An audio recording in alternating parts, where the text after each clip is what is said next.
ওয়া তাআলা যে প্রথম 10টি আয়াতের মধ্যে কত সুন্দর করে বিশ্লেষণ করে আল্লাহ রাব্বুল আলামিন জানিয়ে দিয়েছিলেন। আল্লাহ সুবহানাহু ওয়া তাআলা মুমিনদের বৈশিষ্ট্যগুলোকে জানিয়ে দিয়েছিলেন। এই বৈশিষ্ট্য আমাদের মধ্যে থাকার দরকার আছে না নাই?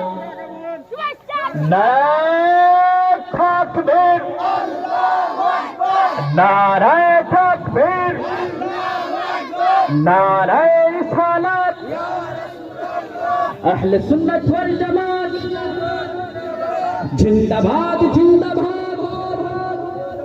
বেলাল হুজুরের আগমন শুভেচ্ছার স্বাগতম, প্রধান আকর্ষণের আগমন তাদের হুজুরের আগমন শুভেচ্ছার স্বাগতম। ভাগ মারার পক্ষ থেকে, যুব সমাজের পক্ষ থেকে, যুব সমাজের পক্ষ থেকে লো সালাম, লো সালাম। হে অতিথি হে মহান, লো লো লো সালাম। হে অতিথি হে মহান, নারায়ে তাকবীর।